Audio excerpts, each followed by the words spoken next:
হযরত Junaid Baghdadi রহিমাহুল্লাহ এর সাথে জনৈক ইহুদির খুবই বন্ধুত্ব ছিল। একদিন ইহুদি তার নিকট এসে কিছুক্ষণের মধ্যেই চলে যাওয়ার জন্য ব্যস্ত হয়ে পড়ল। জুনায়েদ বাগদাদী রহিমাহুল্লাহ বললেন, কোথায় যাচ্ছ? ইহুদি বলল, আজ আমাদের একটি সমাবেশ আছে, সব ইহুদি সেখানে উপস্থিত হবে, আমিও সেখানে যাব। জুনায়েদ বাগদাদী রহিমাহুল্লাহ বললেন, আমাকে তোমার সাথে নিয়ে চলো। ইহুদি বলল, আপনি সেখানে যেতে পারবেন না, সেখানে কোনো মুসলিমকে দেখলে হত্যা করে ফেলবে। তিনি বললেন, আমি তোমাদের বেশ ধরে যাব।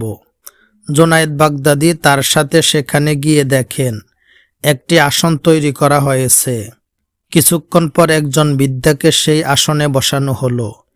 এই বৃদ্ধা প্রতি বছর এখানে বসে জনতাকে একটা মাত্র উপদেশ দিতেন। তারা সবাই সেই উপদেশ পালন করত, কিন্তু এইবার সে চুপ করে বসে রইল। ভক্তরা বলে উঠল, আপনি আজ কিছুই বলছেন না কেন? আমরা যে আপনার বাণী শোনার জন্য অধীর আগ্রহে আছি। বৃদ্ধ বলল, এই মজলিসে একজন মুসলমান আছে, তাই আমি কোনো কথা বলতে পারছি না। ইহুদি বলে উঠল, কে সেই মুসলিম? আমরা তাকে হত্যা করব। বৃদ্ধা বলল, না, খবরদার, তাকে হত্যা করবে না। ওই সেই ব্যক্তি, তাকে আমার নিকট নিয়ে আসো। জুনায়েদ বাগদাদীকে নিয়ে আসা হলো। বৃদ্ধ বলল, আপনি কেন এখানে আসলেন? তিনি বললেন, তামাশা দেখার জন্য এসেছি। বৃদ্ধ বলল, আপনি যখন এসেছেন, এখন আমার কয়েকটা প্রশ্নের উত্তর দিন। তিনি বললেন, আমি যদি তোমার প্রশ্নের উত্তর দিতে পারি, তাহলে তুমি ইসলাম ধর্ম গ্রহণ করবে? বৃদ্ধা বলল, আমি ওয়াদা করলাম, আমার প্রশ্নের উত্তর দিতে পারলে আমি ইসলাম ধর্ম গ্রহণ করব। জুনায়েদ বললেন, প্রশ্নকারী বড় না উত্তরদাতা বড়? সে বলল, উত্তরদাতা বড়। তখন তিনি বললেন, তুমি প্রশ্নকারী, তুমি আসন হতে নেমে আসো, আমি ওই আসনে বসে উত্তর দিব। বৃদ্ধা নেমে আসলো। তিনি গিয়ে সেই আসনে বসলেন। আচ্ছা, প্রশ্ন করো। বৃদ্ধা বলল, 1 নাম্বার প্রশ্ন, আপনারা বলে থাকেন বেহেশতে এত আহার করা হবে, তবু পায়খানা প্রস্রাবের প্রয়োজন হবে না। 2 নাম্বার প্রশ্ন, বেহেশতে এমন একটি বৃক্ষ থাকবে যার শাখা প্রশাখা বেহেশতের প্রতিটি ঘরের উপর বিস্তার করবে।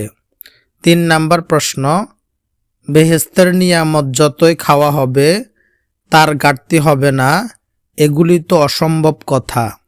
1 নাম্বার প্রশ্নের উত্তর, সন্তান যখন মায়ের গর্ভে থাকে তখন সে মায়ের রক্ত আহার করে, কিন্তু তার পায়খানা প্রস্রাবের প্রয়োজন হয় না।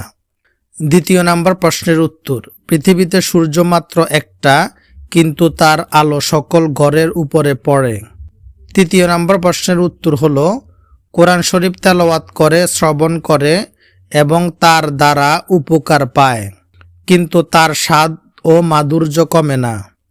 অতঃপর বললেন, আমি তোমার 3টি প্রশ্নের উত্তর দিয়েছি, এখন তুমি আমার একটি প্রশ্নের উত্তর দাও। বৃদ্ধ বলল, প্রশ্ন করুন। জুনায়েদ বাগদাদী রহিমাহুল্লাহ বললেন, বেহেশতের দরজার উপর কি লেখা রয়েছে? বৃদ্ধা শুনে চুপ করে রইল। সব ইহুদিগণ বলে উঠল, আপনি আমাদের ধর্মীয় নেতা, আপনার 3টি প্রশ্নের উত্তর দিয়েছেন, তার একটি প্রশ্নের উত্তর আপনি কেন দিচ্ছেন না? বৃদ্ধ বলল, আমি যে উত্তর দিব তোমরা যদি তা মেনে নেওয়ার অঙ্গীকার করো তবে আমি উত্তর দিব। তারা সকলে অঙ্গীকার করল, আমরা অবশ্যই মেনে নেব। বৃদ্ধা বলল, বেহেশতের দরজার উপর লেখা আছে, লা ইলাহা ইল্লাল্লাহ মুহাম্মাদুর রাসূলুল্লাহ। এই কথা শুনে সকল ইহুদি কালেমা পড়ে মুসলমান হয়ে গেল এবং ইসলামের সুশীতল ছায়ায় আশ্রয় গ্রহণ করল। সুবহানাল্লাহ।